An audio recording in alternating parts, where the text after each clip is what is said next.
Here goes the World War III news. Oh boy. So the Hezbollah released a video pretty much giving the United States a direct warning that their ships are in range and they do have missiles that can destroy carriers and warships, which is a very sinister message. Crazy. We also had this protest in Austin, Texas, to showcase their stand with the Palestinian people. And these protests have been brewing up all around the world in large numbers, from London to Paris to Berlin to Toronto, and now the United States as well. It's only getting worse. Here's the one from Toronto. Just look how many people's in this. Crazy.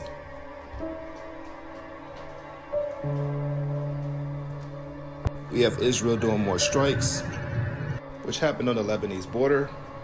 We also have Trump that's warning that if the United States came under a nuclear attack or was in a nuclear war with a major adversary, that nuclear weapons are so powerful that Mexico would be wiped off the map as well. Crazy to hear about, but listen to this. The biggest threat is nuclear weapons. And we have a man that doesn't even know what a nuclear weapon is as our chief negotiator. And it's a very scary thing. You could end up in World War III.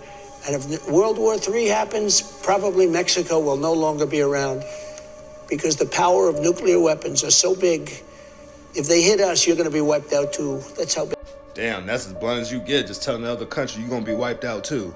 But speaking of nuclear weapons, since America did strikes simulating attacks on Russia, Russia has released this video to seem to be an ICBM being launched from a submarine as a simulation strike on America. So, yeah, I don't like this back and forth that's going on between the US and Russia.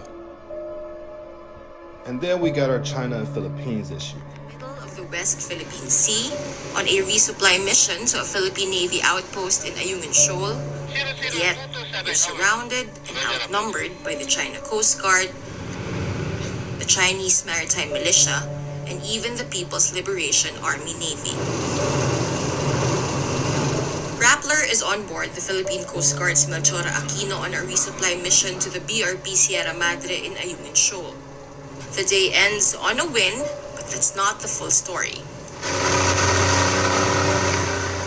If y'all don't know, things have been getting tense between the Philippines and China, as China's been a lot more aggressive with the Philippines, and the Philippines have been challenging their patrols in the South China Sea to the Thomas Shoal, and China's been, trying to push back. So the U.S. is trying to kind of maintain this because they're warning China, if anything happens with the Philippines, we will go to war with China.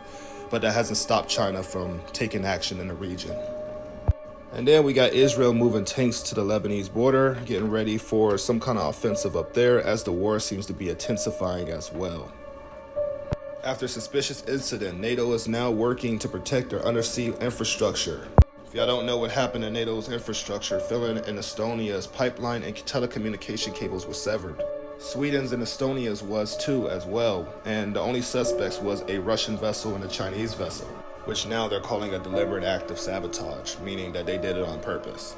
China's President Xi Jinping will be here tomorrow to negotiate with Biden with keeping AI out of our nuclear systems, which should stop artificial intelligence from taking over any kind of nuclear commands or anything that could be super dangerous out of human hands. We have Israel saying that they carried out 4,300 strikes on Gaza since the war started. That's a lot of airstrikes and destruction, my friends. We have Poland deploying tanks near Belarus as we speak. We have the United States Air Force getting ready to take down Chinese warships, or they're training for this. This is not new, but China has been increasing their fleet, and they have become more dangerous. So now the United States is doing more practices to take out the problem. Not only the United States, but Japan, Philippines, Australia, and others are working together in the region to stop Chinese aggression as well. Here's the missile that the Hezbollah released that could take out aircraft carriers or U.S. warships. So, yeah, and they are in range. These are also Russian-made missiles, meaning if they use these missiles on a U.S., aircraft carrier or something like that, we could hold Russia accountable for supplying them with these.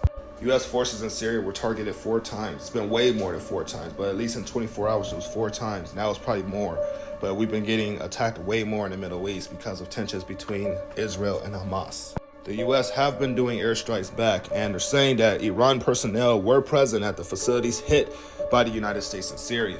And so far, the United States have lost 4 troops. Well, I think as of this video, it's 7 troops now that I heard. So prayers for our troops. Prayers that this war ends. More news next. Much love.